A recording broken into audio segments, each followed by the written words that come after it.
Abramos a palavra do Senhor em Mateus, capítulo 5, e leiamos do versículo 27 até o versículo 32. Mateus 5, do versículo 27 até o versículo 32. Diz assim a palavra da salvação: Ouvistes que foi dito, não adulterarás. Eu, porém, vos digo, qualquer que olhar para uma mulher com intenção impura no coração, já adulterou com ela. Se o teu olho direito te faz tropeçar, arranca-o e lança-o de ti, pois te convém que se perca um dos teus membros e não seja todo o teu corpo lançado no inferno. E se tua mão direita te faz tropeçar, corta-a e lança-a de ti, pois te convém que se perca um dos teus membros e não vá todo o teu corpo para o inferno. Também foi dito: aquele que repudiar sua mulher, dê-lhe carta de divórcio. Eu, porém, vos digo, qualquer que repudiar sua mulher, exceto em caso de relações sexuais ilícitas, a expõe a tornar-se adúltera, e aquele que casar com a repudiada comete adultério. Vamos orar mais uma vez, queridos irmãos. Bom e gracioso Deus, nós estamos diante da Tua palavra que é santa, que é perfeita, diante da Tua palavra que restaura a nossa alma, que nos santifica, ó Deus, pela ação e pela obra do Teu Santo Espírito. E é o que nós pedimos nesse momento, é que o Senhor, por meio do Teu Santo Espírito, nos santifique, abra o nosso entendimento e nos dê um coração santo, disposto a ouvir a Tua palavra e a praticá-la. É no nome de Cristo Jesus que nós oramos. Amém. Hoje abordaremos os danos letais da pornografia. De antemão, o que é necessário pontuar é que o público que consome pornografia é bem amplo. Abrange desde crianças, por incrível que pareça, crianças de 6 anos acima, até mesmo rapazes de diversas idades, ou mesmo moças e moças cristãs, filhas de pais crentes, rapazes cristãos, filhos de pais crentes, podem ser escravos, podem estar consumindo pornografia. E não apenas nessa idade, senhores de 40, 50, 60 anos em diante. O fato é que o público que consome a pornografia é bem amplo e de diversas categorias e classes sociais. Você encontra pessoas desde policiais, padres, pastores, aposentados. O fato é, a pornografia, ela é constantemente consumida. São milhares de cliques por minutos. O fato, queridos, é que embora o público seja diverso, o pecado ele é o mesmo. O tema da pornografia é também bem amplo e merecia uma abordagem, digamos assim, bem mais pormenorizada, né? E de preferência uma abordagem que lide inclusive do assunto em termos políticos, sociológicos, em relação ao desenvolvimento do assunto do tema pornografia. Afinal de contas, nós vivemos em dias em que a pornografia ela é amplamente promovida, quer seja por meio da indústria pornográfica, cada vez mais atuante, ou até mesmo através da chamada pornografia soft, leve e também pop, que está aí permeando tudo, desde uma simples série, um simples filme, até mesmo propagandas, tá bom? Contudo, hoje nós iremos falar da pornografia, não nesse aspecto mais técnico, mais amplo. Nós iremos falar da pornografia em termos práticos. Se você deseja se aprofundar no tema de uma maneira mais ampla, eu indico dois livros bem interessantes para você entender a política, digamos, da pornografia. E há um livro com esse título, A Política da Pornografia, do Rushdoony. Você encontra ele aí, lançado pela editora Monegismo. E você também tem um livro que trata da pornografia em termos mais, digamos assim, conceituais, fazendo um contraste dela, né, e da imoralidade sexual com uma cosmovisão cristã sexual. Então tem o livro A Cosmovisão Sexual Cristã, de Andrew Sandlin, que também é bem interessante para o assunto, se você quiser entender nesses aspectos mais, digamos assim, fundacionais ou estruturais, tá bom? Hoje nós nos ateremos em definir o assunto, o que é pornografia. Depois nós iremos nos concentrar nos danos letais da pornografia, né, para aquele que consome esse material. E por fim, como aplicar o evangelho contra a pornografia, tá bom? Então é isso que nós veremos. Então vamos definir o que é pornografia. Se você pesquisar lá na Enciclopédia Britânica, você vai ver que a Enciclopédia Britânica vai definir pornografia como a representação de comportamento sexual, em livros, fotos, estátuas, filmes e outras mídias com o objetivo de causar excitação sexual. Prossegue ainda a Enciclopédia Britânica dizendo: a distinção entre pornografia, material ilícito e condenado, e erótica, que é amplamente tolerada, então a distinção é amplamente subjetiva e reflete a mudança dos padrões da comunidade. A palavra pornografia, derivada do grego porne, né, que significa prostituto ou prostituta, segundo a Enciclopédia Britânica, e graphem, que significa escrever, foi originalmente definida como qualquer obra de arte ou literatura que retratava a vida de prostituição.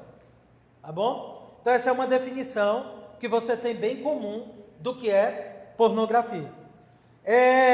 A Enciclopédia Britânica ela vai trabalhar também da construção do termo, de uma maneira mais sociológica, né? E ela vai mostrar que é complicado você definir dentro de cada cultura, né? Então tem culturas que, por exemplo, a simples menção de alguém sem uma camisa, por exemplo, expondo apenas essa parte superior, seria visto como pornografia, né? Então vai dependendo de culturas para cultura. Isso não estou dizendo que é um assunto relativo, ok? Nós veremos exatamente o que a Escritura diz sobre o assunto. Mas, como a parte da Escritura, há uma complicação, uma complexidade para definir o que é e o que não é. Tá bom? Uma coisa ainda interessante é que a palavra pornografia não está presente na Escritura. Essa palavra pornografia, ela não está presente na Escritura. Mas isso não significa que não haja palavras que não venham a refletir o seu conceito. Há palavras. Inclusive o radical aí de pornografia é derivado de um radical que a Escritura usa muito para se referir a toda e qualquer imoralidade sexual. Tá bom? Já vimos que a palavra é estruturada na língua grega, língua que o Novo Testamento foi escrita, né? Então a Escritura ela tem palavras suficientes para nos ensinar acerca do assunto e de nossa relação com ele. A Escritura, e aí eu peguei apenas algumas palavras que ela usa para que a gente entenda o seu conceito, para que a gente compreenda então que a Escritura tem sim muito a dizer sobre a pornografia, tá bom? Então a Escritura ela usa para a imoralidade sexual, ela usa a palavra que é comumente traduzida por adultério, né? Uma palavrinha grega chamada moicheia, que vocês não precisam entender, né? E nem saber pronunciar, mas que é uma palavra específica para adultério. E eu pedi para vocês para a gente ler um texto inicialmente, de propósito, porque é um texto que vai usar algumas palavras para definir o mesmo problema. Que volte aí para Mateus 5. Nós temos pelo menos 3 palavras relacionadas ao mesmo pecado. Uma é essa palavra, moicheia, que significa adultério, que é o logo que está aí, né, no versículo 27 de Mateus 5. Ouviste o que foi dito, não adulterarás. Aí essa palavra para adultério. Essa palavra significa adultério, imoralidade sexual, imoralidade, mas é uma palavra específica para adultério, mas abrange outra sorte de imoralidade. Isso é tão verdade que há uma outra palavra que geralmente é traduzida por imoralidade e que também está presente no nosso texto, tá bom? Quando o texto vai dizer o seguinte: eu, porém, vos digo, qualquer que olhar para uma mulher com intenção impura, no coração já adulterou com ela. A palavra aí para intenção impura, ok? Ela é uma palavra que significa somente cobiça ou concupiscência. É outra palavra específica, epitumel, que tem esse significado de cobiça, de intenção impura, de concupiscência. Ela vai aparecer em outros textos, às vezes traduzida como lascívia. Lá em 1 Tessalonicenses 4, do 5 em diante, nós iremos abordar logo mais. Nós encontraremos essa palavra traduzida por lascívia. E aqui significa intenção impura. Mas veja, essa tradução intenção impura, ela já é uma tradução deduzida do contexto. Porque o contexto diz: olha, eu porém vos digo, qualquer que olhar para uma mulher com cobiça, seria literalmente, no coração já adulterou com ela. Então aqui já foi a tradução, não é um simples olhar, é um olhar impuro, pois é um dos significados, ok? Aí no versículo 32 do mesmo capítulo, nós encontramos a expressão relações sexuais ilícitas, e aí já é a palavra clássica para impureza sexual, que é a palavra porneia, de onde vem pornografia. Então, embora não tenha essa palavra pornografia, o conceito está aqui, inclusive a palavra que está no seu radical. O que é de interessante nesse texto, além do uso dessas palavras? É como a imoralidade sexual, ela pode ser vista e retratada sim, em termos virtuais. Veja, o que é o adultério aqui? O que é o adultério aqui nessa passagem bíblica? O olhar com intenção impura. É um fenômeno, o quê? Virtual, no sentido que não é físico. Não há um contato físico, mas há o pecado aqui. Há a imoralidade aqui. Ok? Então o texto ele é claro. E o que é a imoralidade aqui? Olhar com intenção impura, com cobiça. Isso obviamente mexe com o quê? Imaginação, desejos e vontade. Ok? Compreendem isso? Está claro isso para vocês? Perfeito. E aí há outras palavras que a Escritura usa, né? Lá em Efésios 5,3 você tem a expressão acatarsia, que significa literalmente impureza. E aí há uma impureza de natureza sexual, mas pode ser também mais abrangente. Você tem lá em Gálatas 5,19, você tem outra expressão lá que é lascívia, que é exatamente o desejo imoral, e lá a palavra é outra específica, que é a palavra aselgeia. Você tem outra palavra em Efésios 5,3, que é pleonexia, que é cobiça. E o fato é, todas essas palavras apontam para a imoralidade sexual, também em termos de pensamento, de imaginação e de desejos, não apenas como algo consumado. E aqui a gente faz uma distinção entre a imoralidade sexual consumada e a imoralidade sexual idealizada e abrigada no coração. Tá bom?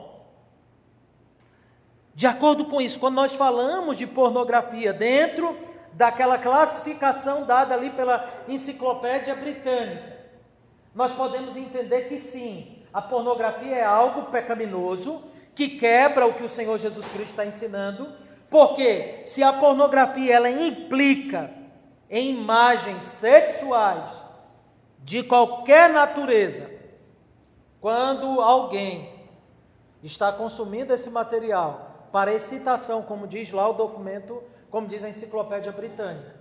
Então ele está quebrando o princípio bíblico estabelecido pelo nosso Senhor Jesus Cristo, de não olhar com intenção impura. Ele está se apropriando daquilo ali para satisfazer uma fantasia pessoal, um desejo sexual que ele idealizou no coração, mas que não é aprovado pelo Senhor. Por que não?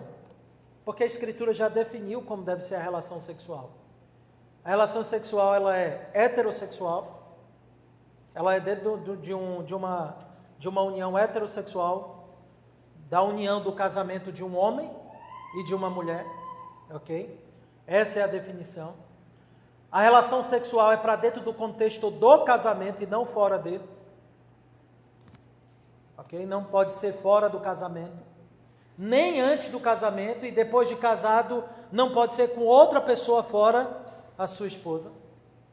E o Senhor Jesus Cristo deixou claro que você não pode nem sequer trazer imagens sexuais de fora para dentro do seu casamento. Tá bom? E aí nós temos outros princípios, como lá Provérbios 5, como nós já iremos ver logo mais à frente, vai nos orientar que o casal ele precisa estar contente um com o outro.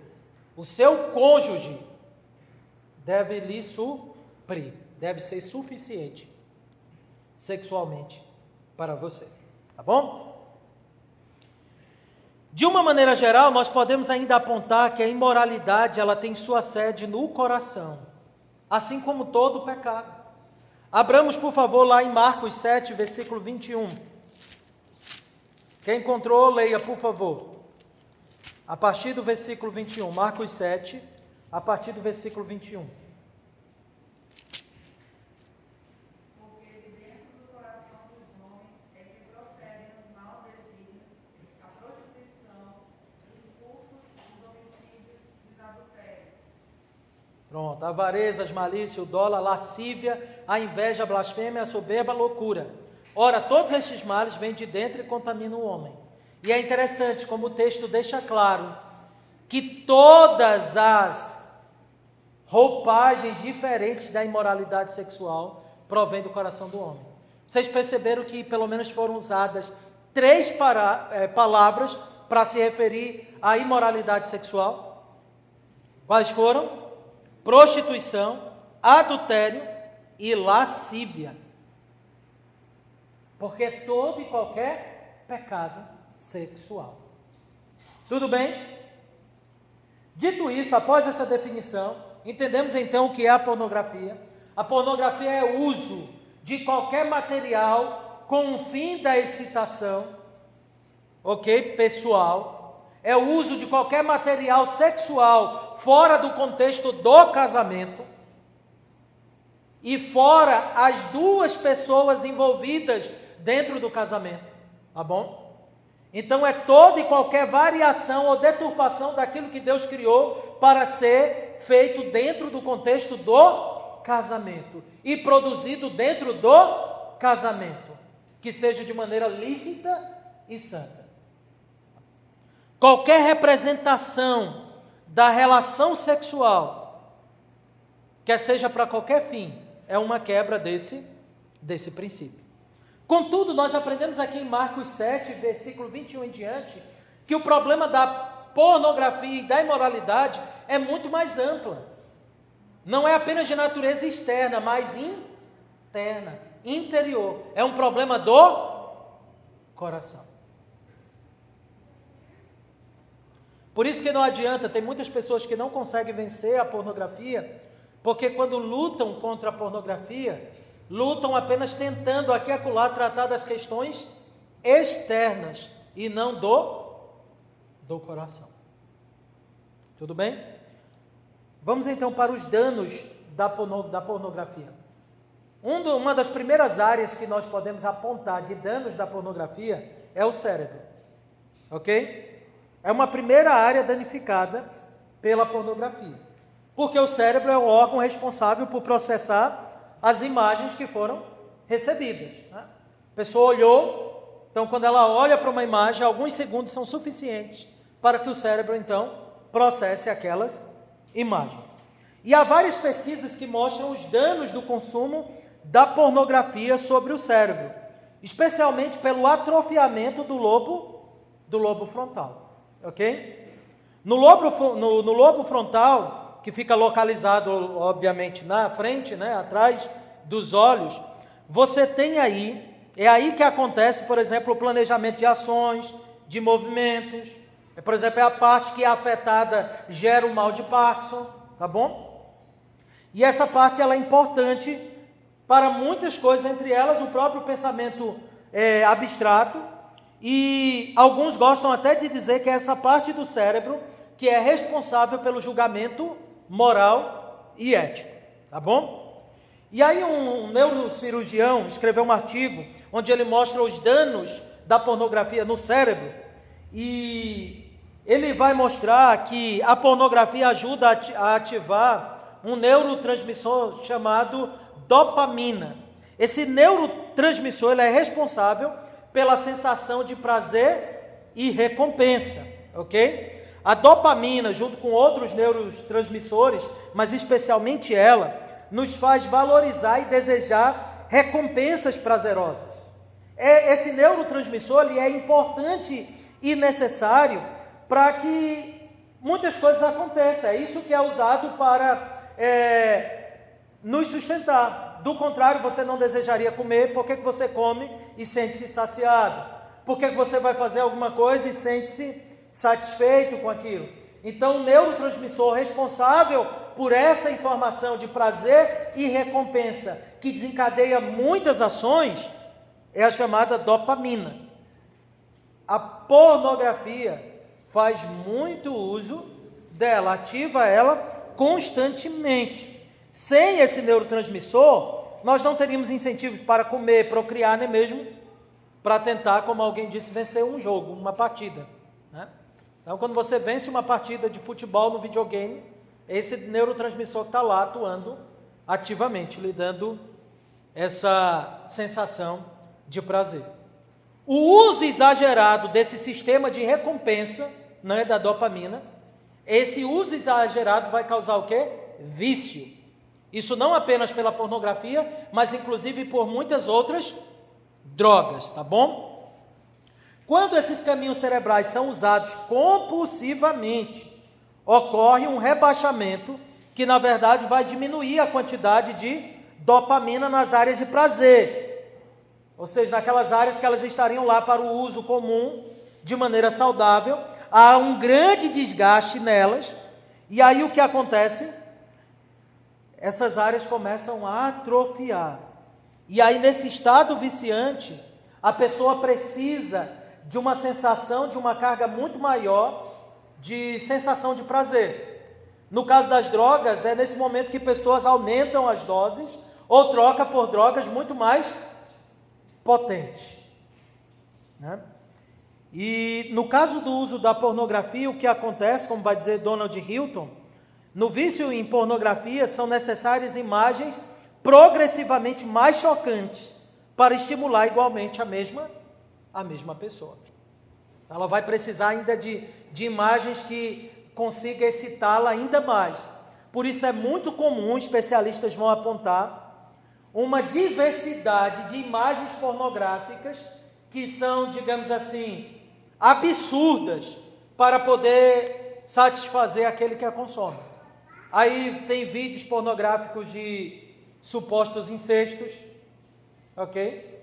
Com animais e outras séries e de outras naturezas. Por quê? Porque à medida que alguém vai se tornando escravo da pornografia, ela precisa sentir mais e mais prazer.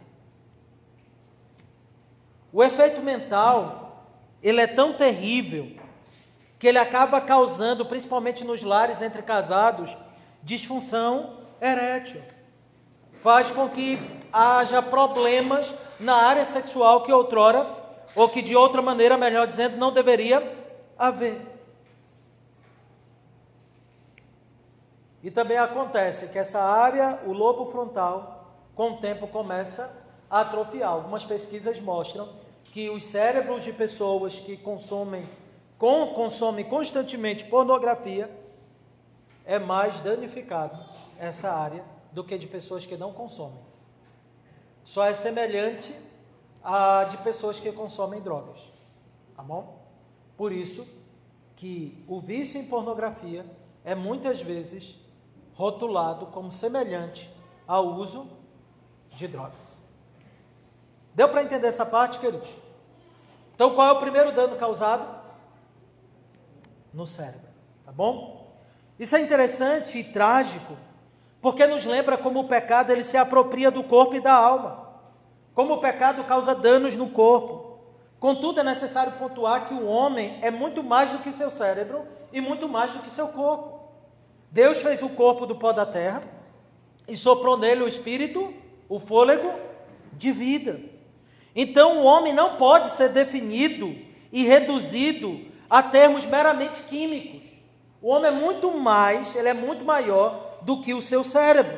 Como nosso Senhor Jesus Cristo nos ensinou, nós somos responsáveis pelas informações que nós processamos em nossa mente. Por isso ele disse que aquele que pensa com intenção impura já pecou, porque nós somos responsáveis por isso. Tá bom? Irmãos, isso aqui é muito importante para não reduzirmos o homem a vítimas. Quando eu encaro o ser humano não como um homem completo, criado à imagem de Deus, sendo composto de corpo e alma, e eu tenho uma visão meramente materialista dele, então quando eu digo que ele é viciado em alguma coisa, eu reduzo ele ao quê? A um estado de vítima. Ele não tem poder, ele ficou escravo daquilo. Do ponto de vista bíblico, não, ele é responsável, ok? Por mais que sim, o seu corpo tenha tido algum tipo de dependência nisso. Isso vale para o viciado em pornografia, quanto para qualquer outro vício, tá bom? Então essa é a primeira área, no cérebro. Segunda área que a pornografia causa danos, naquela que é mais importante, na área espiritual. A pornografia causa danos espirituais. Isso nos leva à área em que a pornografia atua. Onde é que ela está atuando para causar todo o desastre? Na área espiritual. Nós lemos agora há pouco em Marcos 7, versículo 21 a 23, qual é a sede da lascívia, do adultério, da imoralidade sexual? No coração. Ok? A imoralidade nada mais é, queridos irmãos, do que uma das multiformes maneiras do pecado lutar contra o Senhor. A pornografia, como um pecado virtual que se aloja no coração e faz uso abundante de nossa imaginação, memória e desejos, e acaba levando a mente para lutar contra o Senhor. É um pecado como todo e qualquer outro pecado que atua da mesma natureza e que atua na mente. Uma vez que a mente do homem estiver dominada pela pornografia e pela imoralidade, várias áreas serão afetadas, entre elas a sua área espiritual, sua vida espiritual, sua dimensão espiritual. Se é que nós podemos falar nesses termos, uma vez que o homem, todas as áreas do ser humano, elas estão estruturadas sobre a área espiritual, tá bom? Mas de uma maneira clara, vamos ver como é que a pornografia, ela afeta a vida espiritual. Ela afeta a oração, por exemplo. Muitas pessoas não conseguem fechar os olhos para orar, porque tem a mente cheia de cenas imorais. Muitas pessoas não conseguem fechar os olhos para orar, sem ter que lutar com isso.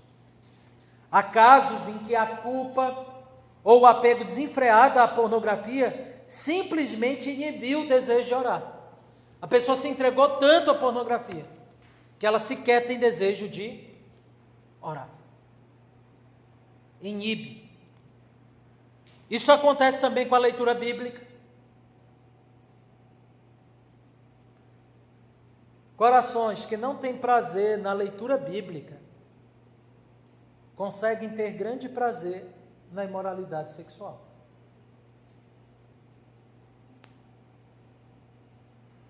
Eu não falo nem da meditação, que é outra área.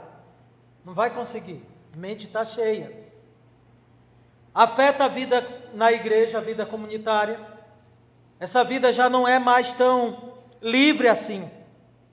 E algumas vezes a vida na igreja se torna um campo para a imaginação corrompida pela imoralidade. Onde rapazes escravos da pornografia, homens escravos da pornografia, olham para as mulheres com um olhar pornográfico. E vice-versa. Afinal de contas, a pornografia também é consumida por mulheres. Segundo dados, 60% de homens consomem, 60% das pessoas que consomem pornografia são homens, mas 40% são mulheres. Então não é um problema apenas dos homens, é um problema também feminino. E como é um problema que passa pelo olhar, afeta a forma como o homem e como a mulher deve olhar para os seus irmãos e suas irmãs em Cristo. A pornografia afeta as relações.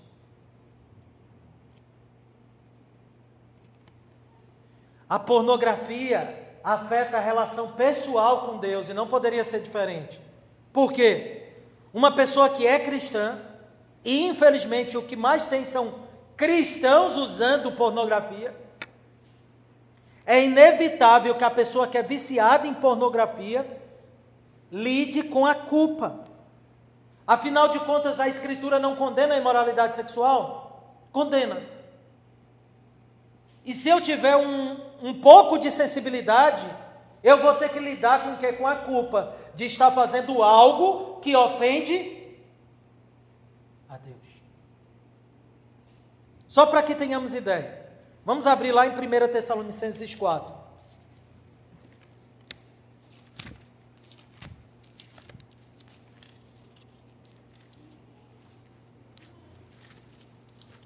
Primeira Tessalonicenses, capítulo 4.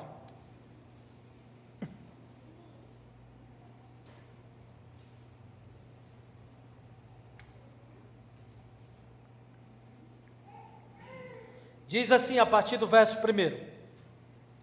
Finalmente, irmãos, nós vos rogamos e exortamos no Senhor Jesus, que como de nós recebeste quanta maneira, porque deveis viver e agradar a Deus, e efetivamente estáis fazendo, continueis progredindo cada vez mais, porque estáis inteirados de quantas instruções vos demos da parte do Senhor Jesus, pois esta é a vontade de Deus, a vossa santificação, que vos abstenhais da prostituição.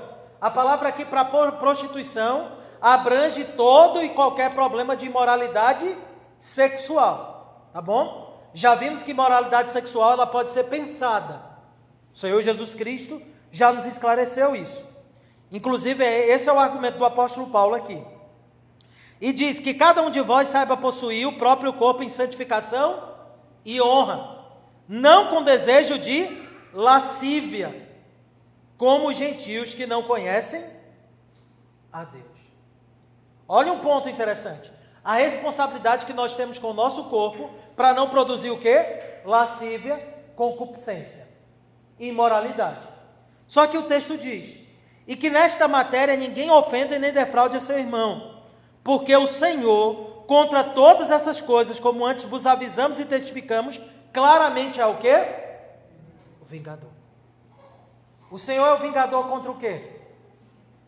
Contra a imoralidade sexual. Mas não para aí, olha o que o texto diz. Porquanto Deus não nos chamou para a impureza, e sim para santificação. Agora olha o baque. Alguém leia o versículo 8, por favor. Destaque que rejeita essas coisas, não rejeita o homem, e sim a Deus, que também lhe dá o seu Espírito Santo. Quem se entrega à imoralidade está rejeitando quem?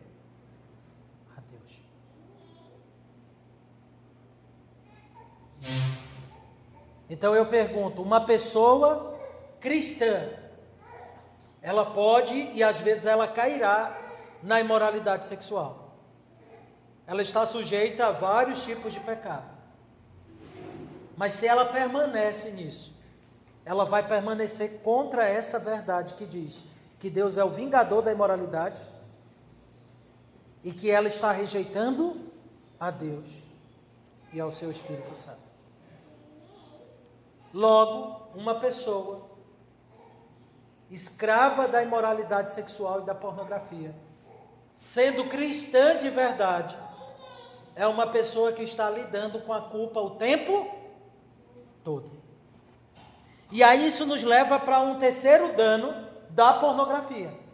Desse dano espiritual vai abranger outras áreas. Já vimos o dano no cérebro, o dano espiritual que está na raiz de tudo, mas os danos agora no comportamento, porque vai se expressar. O que ocorre no cérebro e no âmbito espiritual vai se manifestar. E as consequências da pornografia afetam a vida como um todo, e isso inclui o comportamento. E aí isso vai oscilar da seguinte maneira: uma pessoa que está lidando com pornografia o tempo todo, ou ela vai ter um comportamento devasso, aí ela vai ter vocabulário torpe, vai estar falando palavras de baixo calão, palavras de conotação sexual. Esse é um comportamento possível. O outro comportamento é da culpa, que vai gerar depressão, que vai gerar solidão, que vai abater, vai tornar a pessoa deprimida. Ou ela vai ser uma devassa, ou ela vai estar lutando com a depressão.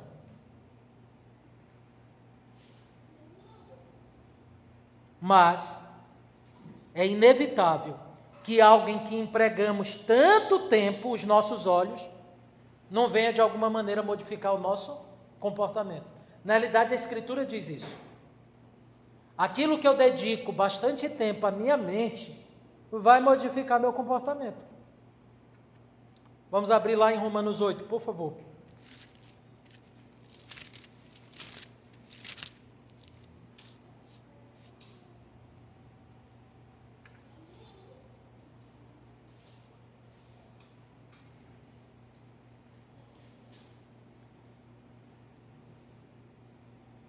O que é que diz a partir do versículo 5 de Romanos 8? Romanos 8, do versículo 5 até o versículo 9. Diz assim, eu vou ler. Romanos 8, do 5 ao 9. Porque os que se inclinam para a carne cogitam das coisas da carne, mas os que se inclinam para o Espírito das coisas do Espírito. Porque o pendor da carne dá para a morte, mas do Espírito para a vida e paz. Por isso o pendor da carne é inimizade contra Deus, pois não está sujeito à lei de Deus, nem mesmo pode estar. Portanto, os que estão na carne não podem agradar a Deus. Vós, porém, não estáis na carne, mas no Espírito, se de fato o Espírito de Deus habita em vós, e se alguém não tem o Espírito de Cristo, esse tal não é dele. Quem tem aí a NVI? A tradução bíblica NVI? Quem tem celular geralmente é fácil de escolher a versão. Ó, e até ler para a gente, né?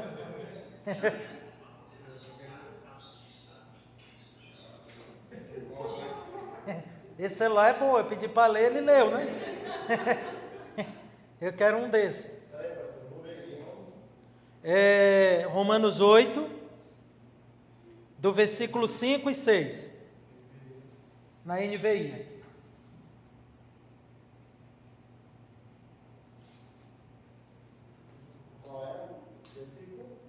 5 e 6. Romanos 8, versículo 5 e 6. Quem vive segundo a carne tem a mente voltada para o que a carne deseja, mas quem vive de acordo com o Espírito tem a mente voltada para o que o Espírito deseja. Continua. A mentalidade da carne é morte, mas a mentalidade do Espírito é vida e paz. Perfeito. Pedi essa leitura porque veja como é que a NVI interpreta. A NVI é uma interpretação, né, desse texto. Pendor ou inclinação. Ela diz o quê? Mentalidade. Esse é o conceito que está aqui. A mentalidade da carne dá para a morte. A mentalidade do Espírito para a vida e paz. Se eu penso espiritualmente, meu comportamento será espiritual. Mas se a minha mente ela é cativa da imoralidade o tempo todo, eu serei espiritual? Sim? Não. Não tem como, queridos. E uma pessoa escravizada à imoralidade sexual, ela só pensa nisso, ela só medita nisso. Mesmo que ela esteja fora daquilo, ela está o tempo todo pensando naquilo. E o comportamento dela vai refletir isso. Ela está sempre à procura de alguma coisa. Seus olhos estão sempre repousando em alguma coisa que não deveria. Por isso, traz danos para o comportamento. Ele não consegue olhar de maneira saudável para uma moça ou rapaz. Se for crente de verdade, está sempre lutando com seus desejos. Da mesma sorte, a moça não consegue olhar adequadamente para um rapaz. Ela está sempre lutando contra as inclinações do seu coração. As músicas e palavras de conotação sexual estão sempre em ebulição em suas mentes. Por quê? Porque a pornografia traz dano para o comportamento. Irmãos, a vida de quem é escravo de pornografia é terrível. Mas outra área que traz, eu poderia falar sobre um monte de áreas, né? Mas eu vou parar em algumas aqui só. Outra área que traz danos para a família. É outra área extremamente prejudicada. A pornografia afeta a confiança entre pais e filhos. A pornografia ela é praticada em escondido, é óbvio, né? E por causa disso também afeta a boa relação que poderia haver entre pais e filhos, entre mãe e filho, entre pai e filho, entre mãe e filha, entre pai e filha, filhos e pais, ok? Por quê? Como eu disse no início, muitas crianças têm acesso a recursos eletrônicos muito cedo e sem supervisão. E há indícios, né, há pesquisas que mostram crianças de 6, 7, 8, 9, 10 anos escravas da imoralidade sexual, que assistem vídeos pornográficos, que aliás são muito comuns hoje em qualquer site que você entra, se não tiver nenhum tipo de adblock, para bloquear páginas indevidas. As crianças têm acesso a isso, ok? Se não tem acesso a essa pornografia explícita, mas tem acesso às pornografias das propagandas e de uma série de outras coisas que se tornaram muito, muito comuns. E geralmente crianças, quando elas são tomadas por esse vício da pornografia, o comportamento delas muda. Elas têm culpa, elas têm medo, e às vezes se expressa também, sabe de que maneira? Demonstrações de ira. De repente o comportamento da mocinha ou do rapazinho mudou, ficou mais agressivo, mais zangado, mais desconfiado, mais temeroso.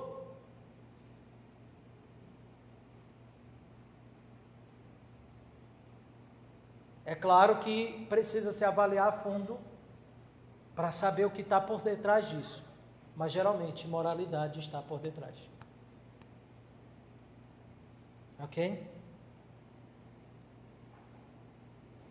Nesse sentido, nós como pais, futuros pais, precisamos ter cuidado com a tecnologia para os nossos filhos. Há tempo para tudo. Uma criança que não consegue responder muita coisa pela sua própria vida, ela não tem condições de controlar um smartphone na sua mão, sem a presença e sem os olhos dos pais. É muita maldade deixar isso na responsabilidade delas. É um mundo. Dentro da família também, outros membros da família são prejudicados também pela pornografia. Ok? E uma das áreas que é terrivelmente prejudicada pela pornografia é a relação entre marido e mulher. Como eu disse anteriormente, a estatística aponta que 50% das pesquisas feitas no Google têm conotação sexual. São milhões de cliques em sites pornográficos, acontecendo a cada minuto. Dessas visitas, 60% são homens e 40% são mulheres. Não precisamos muito esforço matemático para entendermos que tem muitos casados consumindo pornografia. E dentre essa massa ainda há a presença maciça de cristãos e de líderes cristãos que estão com as suas famílias à beira da destruição em decorrência da pornografia. Você deve se lembrar de um escândalo que saiu nos jornais, em tudo enquanto é lugar, há alguns anos atrás, quando um famoso site de encontros amorosos para infidelidade conjugal, chamado Ashley Madison, foi exposto, foi hackeado por alguns hackers e os contatos foram expostos para o mundo. O número de homens que se mataram não estava no gibi. Inclusive pastores que foram expostos, famílias que se acabaram, destruídas, porque o consumo desse material, da pornografia e da imoralidade sexual por meio da tecnologia, é algo que deve causar realmente espanto. E ela acaba com o casal, acaba com a família. A mulher, quando descobre que seu marido faz uso de pornografia, ela se sente humilhada, porque ela se sente incapaz de satisfazer o seu esposo. É trágico. O marido que usa a pornografia, ele acaba tendo uma visão artificial e desumana da mulher, ao ponto de não ser mais satisfeito por sua esposa, porque ela não corresponde ao ideal pornográfico, não é o ideal de ser humano. As mulheres do mundo pornográfico são artificiais para tentar satisfazer, e cada vez mais é exigido delas para dar esse prazer. O homem casado que for escravo da imoralidade sexual não se contentará com sua esposa. E aí o relacionamento vai ser tomado de desconfiança, de amargura, de desprezo. Não é à toa, queridos, que a palavra-chave para a boa harmonia conjugal é a ideia do contentamento com a sua esposa e com seu esposo. Vamos abrir lá Hebreus 13, versículo 4 a 5. Hebreus 13, de 4 a 5. Digno de honra entre todos seja o matrimônio, bem como o leito sem mácula, porque Deus julgará os impuros e adúlteros. Seja a vossa vida sem avareza, contentai-vos com as coisas que tendes, porque Ele tem dito, de maneira alguma te deixarei, nunca jamais te abandonarei. Veja, após dizer que digno de honra é o leito sem mácula, a ordem é o quê? Contentai-vos com o que tendes. Na questão da relação entre marido e mulher, o que é se contentar com o que tem? Abra sua Bíblia em Provérbios 5, de 15 a 21. Veja que nesse contexto aqui do capítulo 5, o escritor, ele está orientando o filho em relação à mulher adúltera. Ele deve se desviar da mulher adúltera. E não é à toa que qual é o título em negrito aí? Advertência contra a lascívia. No versículo 15, qual é a orientação para não se deixar conduzir pelo caminho do adultério, da prostituição, da imoralidade? Olha o que diz o versículo 15 de Provérbios 5. Bebe a água da tua própria cisterna e das correntes do teu poço. Derramar-se-iam por fora as tuas fontes e pelas praças os ribeiros de água. Sejam para ti somente e não para os estranhos contigo. Seja bendito o teu manancial e alegra-te com a mulher da tua mocidade. Coça de amores a gazela graciosa, Saciem-te os seus seios em todo o tempo, e embriaga-te sempre com as suas carícias. Por que, filho meu, andarias cego pela estranha e abraçarias o peito de outra? Porque os caminhos dos homens estão perante os olhos do Senhor, e Ele considera todas as suas veredas. A ordem do Senhor é para que o homem e a mulher sejam contentes com o seu cônjuge. Esse é um leito sem mácula, é um leito onde há contentamento. Mas, quando alguém se entrega à pornografia, não há contentamento, e o que haverá é conflito. Problemas conjugais sérios. Queridos, uma última área de danos que eu vou apontar aqui, aí a gente vai para aplicações da graça contra o pecado da pornografia. Uma última área de dano são os danos sociais. E aqui eu não vou me deter muito, porque isso aqui são dados tangíveis e muito fáceis de serem verificados. Se você consome pornografia, você está sustentando o mercado pornográfico que envolve adolescentes, crianças e mulheres que são escravizadas a essa situação.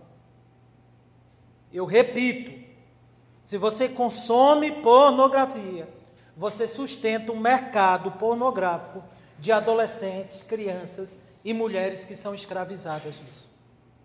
O que é que você acharia se sua filha fosse escravizada a isso? Só existe mercado. Porque há o quê? Procura. Por que a gente é contra tráfico de drogas? Não apenas contra o traficante. O rapazinho que compra a droga lá, ele está fazendo o quê? Sustentando o tráfico. Segundo ponto, quem consome pornografia contribui para o suicídio de jovens atrizes e atores. A expectativa de vida entre atrizes pornográficas vai de 40 a 50 anos.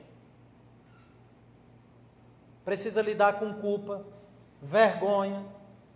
São raríssimos os casos de mulheres que são felizes nessa vida. É um mundo cruel para satisfazer o seu desejo egoísta. Terceiro ponto, se você consome pornografia, você está contribuindo para a promoção da erotização na cultura. Por que música com teor pornográfico e imoral faz sucesso? Porque o povo gosta. Ou não é? Quem consome imoralidade, queridos, promove imoralidade. Não tem outro caminho. Então a pornografia causa danos também sociais, dando para a cultura. Ok? Queridos irmãos, deu para entender esses pontos? A pornografia, ela causa danos no cérebro, danos na vida espiritual, danos no comportamento, danos na família e danos sociais. Poderíamos elencar vários outros. Creio que isso é suficiente para que entendamos como a pornografia e a imoralidade sexual é algo extremamente sério. Contudo, a boa nova é que a graça de Deus que liberta o homem do inferno também o liberta do pecado e da pornografia. A graça que liberta do inferno, liberta do pecado, liberta da pornografia. E nós fomos chamados à liberdade e não à escravidão do pecado. O sangue de Cristo nos liberta da culpa e do poder da pornografia sobre nós. Contudo, há algumas aplicações importantes para lidar com a pornografia. É necessário ponderarmos nas seguintes verdades. Primeiro, aqueles que lidam com a pornografia, se desejam se ver livres dela, precisam entender que é necessário se arrependerem, confessarem e abandonar esse pecado. Mas não é daquele tipo que diz assim, eu sei que é sério, eu vou abandonar. É daquele tipo que sabe, isso é realmente sério. Algo que causa dano no meu cérebro, está atrofiando o meu lobo frontal. Algo que está causando danos no meu corpo, que está causando danos na minha relação familiar, na minha relação comunitária com a igreja. Algo que está promovendo a morte de outros. Não tem muito tempo que teve um caso de 5 atrizes que se suicidaram assim, por causa da pornografia. Algo que tem danos tão letais quanto esses. Por isso o tema escolhido, os danos letais da pornografia. Para aqueles que foram lavados pelo sangue de Cristo Jesus. Eles podem até cair nesse pecado ocasionalmente, embora não devam. Mas se acomodar a esse pecado é uma evidência de falta de regeneração. Senão você está pegando pesado. 1 de João não vai dizer que aquele que vive na prática do pecado não é nascido de Deus. Não é aquele que não peca. É o mesmo João, é a mesma carta em que João diz o seguinte: aquele que disser que não tem pecado faz de Deus mentiroso e a verdade não está nele. O mesmo que diz que a gente não pode dizer que não tem pecado, é o mesmo que diz, mas aquele que vive na prática do pecado não é nascido de Deus. Uma coisa é pecar, outra coisa é viver pecando o mesmo pecado. Consegue distinguir? Então, se você odeia a pornografia, e se você quer que alguém odeie a pornografia, a primeira coisa que precisam estar convencidos é da necessidade de arrependimento. É entender que segundos na frente de uma cena pornográfica, se você não tivesse cometido nenhum outro pecado em toda a sua vida, se apenas esse fosse o seu pecado, um segundo que você devotou para ver uma imoralidade sexual, era suficiente para acender um inferno só para você por toda a eternidade. E se você não vai para o inferno, é porque esse inferno, por uma simples visualizada da pornografia, esse inferno foi sofrido na cruz do Calvário, porque Cristo Jesus morreu no seu lugar por causa da pornografia também. É preciso confessar, se arrepender, confessar e abandonar. Segunda coisa, é necessário olhar para Cristo. Senão não existe nem arrependimento verdadeiro. Olhe para Cristo. Colossenses 3,5 vai dizer o quê? Pensai nas coisas lá do alto, onde Cristo vive. Lembre-se, a pornografia mexe não é com a imaginação, não é com o nosso entendimento, não é com a nossa mente. Pare de olhar pornografia e olhe para o alto, onde Cristo vive. Gaste tempo com as coisas espirituais.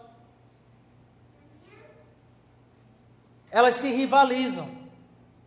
Se você passar tempo com Cristo olhando para as coisas do alto, você não desejará ver pornografia. Se você vê pornografia, você não desejará ver onde Cristo está.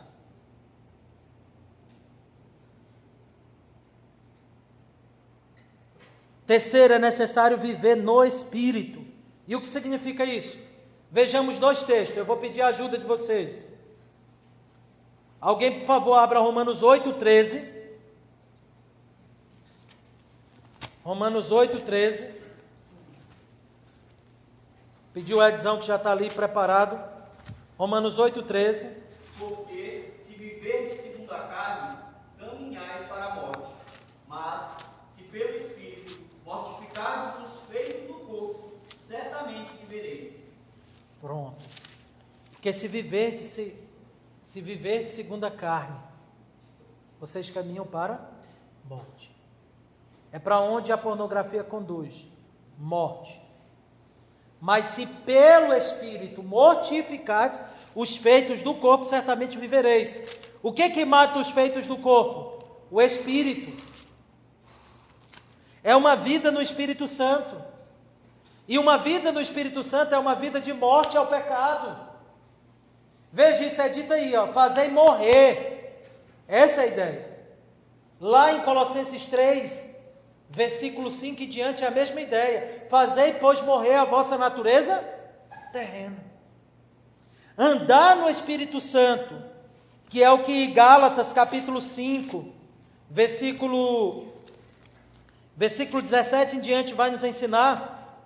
Mas Gálatas 5 vai nos dizer que as obras da carne são conhecidas e são prostituição, impureza, lascívia, idolatria, feitiçaria, inimizade, porfia, ciúmes, iras, discórdia, dissensões e facções, invejas, bebedice, glutonaria, coisas semelhantes a essas, a respeito das quais eu vos declaro, como já outrora vos preveni, que não herdarão o reino de Deus os que tais coisas praticam. Mas o fruto do Espírito é amor, alegria, paz, longanimidade, benignidade, bondade, fidelidade, mansidão, domínio próprio. Contra essas coisas não há lei. Viver na imoralidade é viver para o inferno, literalmente, segundo o texto. Mas viver no caminho da santificação, da pureza, é viver no Espírito, segundo o fruto do Espírito. E o Espírito milita contra a carne, e a carne contra o Espírito. Não ande no caminho da imoralidade. A Escritura ordena fugir da imoralidade, mas ande no caminho da santificação. Quais são os meios que o Espírito Santo usa para lhe santificar? A palavra, a oração, os louvores, a comunhão dos santos.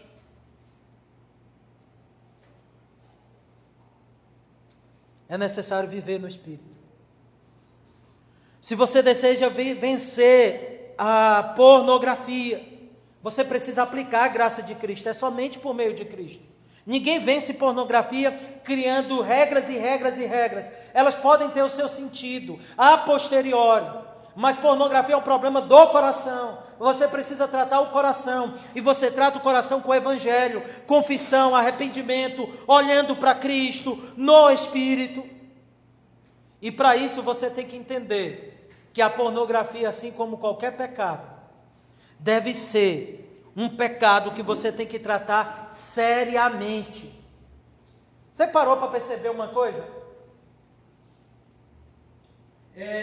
Mateus 5, o texto que nós lemos, Mateus 5, versículo 27 em diante, nós lemos Cristo dizendo que se alguém olha com intenção impura, no coração já adulterou com a mulher, não é? Aí em seguida, o que Cristo orienta a fazer? No versículo 29 em diante. Qual é a orientação do versículo 29? Arrancar o olho, arrancar... A orientação é: se teu olho te faz pecar, arranca-o e lança fora. Porque é melhor você entrar caolho no céu. Veja, é claro que ninguém vai entrar no céu caolho. Da mesma maneira, Cristo está mandando você pegar uma faca e decepar o seu olho. Até mesmo porque se você fizer isso e não mudar o coração, não vai ter adiantado nada. Mas houve um pai da igreja chamado Orígenes, que teve a coragem de fazer isso. Ele se castrou para não ter mais esse tipo de luta. Mas o que Cristo está nos ensinando aí, queridos, não é para a gente se mutilar. Cristo está nos ensinando a necessidade de olharmos para o pecado com seriedade. Essa é a orientação.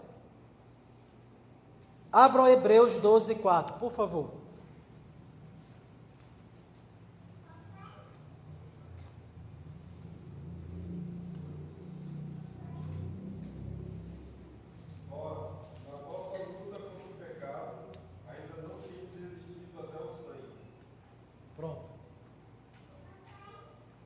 Esse é o tipo de luta que a Escritura está descrevendo.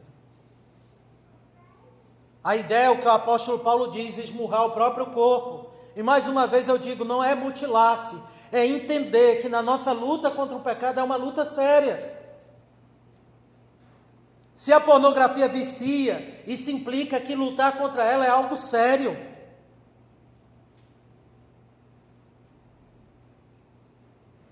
Não odeie pessoas, odeie seu pecado. Faça guerra contra ele. Mas pondere que o pecado da pornografia é um pecado seríssimo. Se você deseja lutar contra a pornografia e aplicar a graça de Cristo contra ela, outra orientação que a Escritura também dá: busque ajuda e força no contexto da igreja.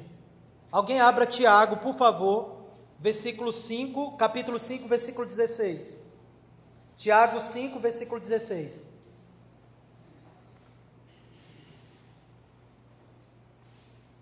Confessai, pois, os vossos pecados uns aos outros, e orai uns pelos outros, para seres curados. Muito pode, por sua eficácia, a súplica do justo. Veja, se tem uma coisa que nós temos que aprender a fazer, é confessar os nossos pecados mutuamente. Eu sei, isso não é fácil fazer. Isso não é fácil fazer no contexto da igreja. Hoje eu li uma frase atribuída ao Paul Washer, eu não sei se é dele, mas que é interessante. E que é a cara dele, ele teria coragem de dizer aquilo. Ele diz o seguinte: se você está incomodado de usar máscara na igreja, aliás, por que você está incomodado de usar máscara na igreja? Se durante um ano todo você já usava, né? Se antes da pandemia você já usava. É interessante porque de fato é isso, nós muitas vezes nos acostumamos a um contexto de hipocrisia. E aí, movido por nosso orgulho, a gente tem muito medo de confessar os nossos pecados mutuamente. Nós preferimos guardar o nosso pecado para que ninguém tenha maus olhos sobre nós, para que ninguém pense que a gente é inferior. Aí a gente cobre o pecado com outro pecado, que é o orgulho. Para manter o pecado boa reputação. Eu não vou falar que eu tenho problema com imoralidade. Aí eu não consigo vencer a imoralidade porque eu preciso de ajuda. É inevitável você dizer que não precisa de ajuda. Preste bem atenção. Por que quem consome pornografia consome escondido?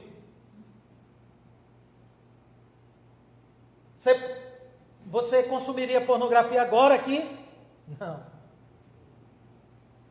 O ambiente coletivo do corpo é importante, queridos. Tudo bem que tem gente que já está num nível já de moralidade ao extremo, que pode ser que até assim, num contexto desse, ainda use. Mas o contexto de ajuda mútua é muito importante. Isso não vale só para a pornografia, não, para todo o pecado. Confesse o pecado mutuamente. Procure irmãos confiáveis, irmãs confiáveis. Aí uma dica: mulheres, eu sei que eu não preciso nem dar essa dica, porque as mulheres da Coama já são bem doutrinadas nesse aspecto, graças a Deus. Mulheres, conversem com mulheres, tá bom? Eu quero conversar também com o pastor. Eu vou estar com a minha esposa, a gente conversa também, sem nenhum problema. Só nunca inventem de conversar com um homem sozinho, ok? Você não sabe da luta que o homem tem, ok? Então procure pessoas confiáveis, procure um casal. Mesma coisa do rapaz: não, eu tenho problema nessa área, eu vou procurar uma irmã para conversar. Não, vai procurar... Procure um rapaz, um homem de preferência maduro também, para lhe orientar, para lhe ajudar. Mas confesse.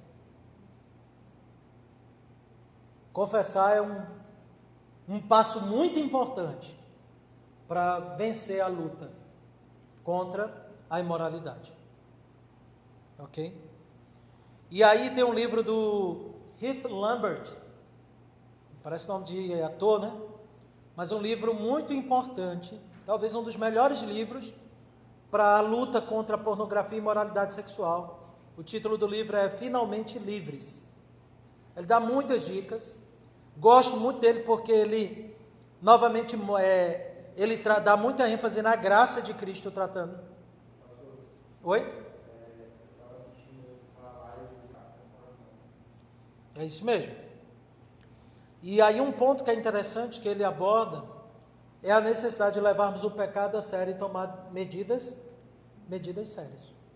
Ok? Se o seu smartphone é o meio que você usa para pecar, Já ponderou ficar sem ele por um tempo, até tratar o seu coração? Ah, mas o problema não está no smartphone, está no meu coração. Só que seu coração usa o smartphone. Não é? Então, você trata o coração, mas você também se ajuda. Será aquele que vai dizer, eu não tenho problema com moralidade, vai assistir um filme pornográfico? Faz sentido. Tome medidas radicais. Essas medidas externas são importantes. Elas não são essenciais. Veja, Cristo disse que o problema está na intenção, mas Ele mandou cortar os olhos, o pé, a mão. O problema está dentro. Mas faça uso dos meios externos também. Ok? Isso é um ponto. Quão sério é a pornografia? Quão séria é a imoralidade sexual? Você precisa descobrir isso à luz da obra de Cristo. E por fim, queridos, o último conselho e aplicação de graça. Compreenda, é necessário que você entenda que Cristo supre toda e qualquer necessidade. Cristo é suficiente. Abra, esse é o nosso último texto, eu vou terminar com esse ponto. Abra sua Bíblia em Hebreus 11, verso 24.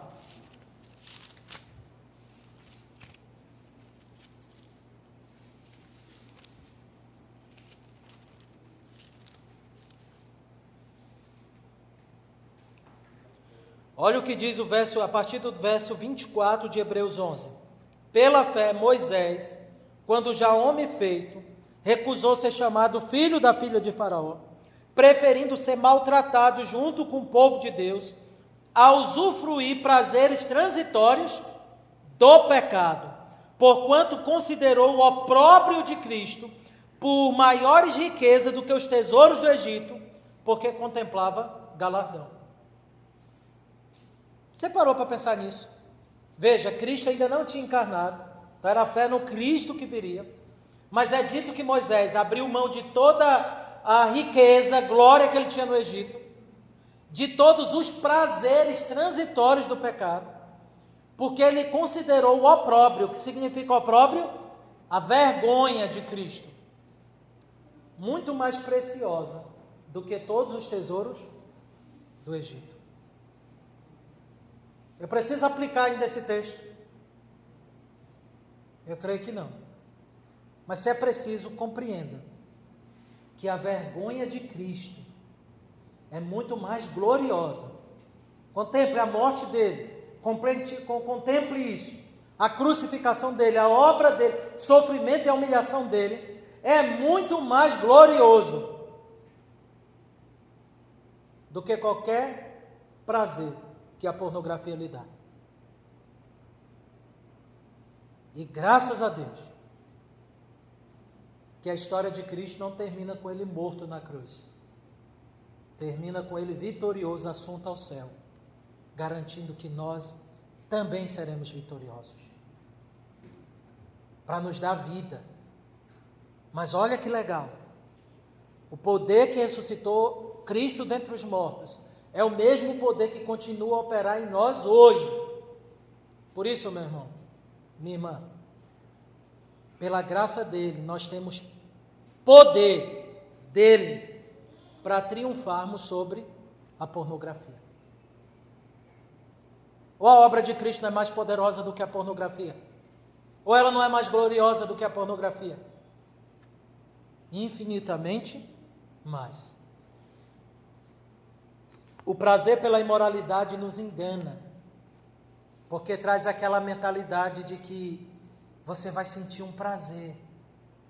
Quando passa, fica a culpa, a vergonha, o desprezo por si mesmo. Mas o caminho da obediência não deixa isso. O caminho da graça não deixa isso. Mas se você ainda cai nesse pecado maldito da pornografia, você tem o privilégio de voltar-se para Cristo. Mas para que você nunca mais volte para esse pecado, vá para Cristo, odiando o pecado e amando Cristo mais do que tudo. Vá. A pornografia, como todo e qualquer pecado, depois de consumada, ela se volta para aquele que a consome, dizendo que não há mais perdão, lhe traz vergonha, você fica com vergonha de orar mais uma vez pelo mesmo pecado. Não permita que ela lhe cause mais esse mal, além de satisfazê-la, de lhe manter distante de Cristo. Se você cair nesse pecado, fuja dele, vá para onde Cristo e clame para nunca mais voltar até aquele maldito pecado. Ok? Cristo é suficiente. Ele é suficiente. Você não precisa de moralidade para satisfazer seu coração. Esse ponto é importante, queridos, para casados, para os solteiros. Há solteiros que ainda não casaram e que têm suas faculdades sexuais perfeitamente desenvolvidas, têm seus desejos, têm os impulsos sexuais que não são pecaminosos. Ter desejo sexual não é pecado. É pecado satisfazê-los fora do propósito de Deus. Se você tem desejos sexuais e você não é casado, vá até Cristo e diga: Senhor, me ajuda. Eu sei que Tu és suficiente. Me ajuda. Busque socorro nele. É o que Hebreus 4:14 em diante vai dizer. Mas compreenda, não se engane.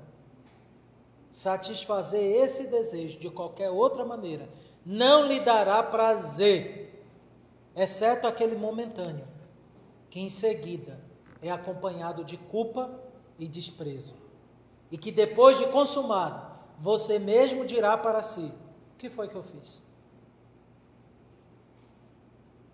Então pense sempre nele, ele é suficiente. Bom, que Deus nos abençoe e aplique a sua palavra em nós.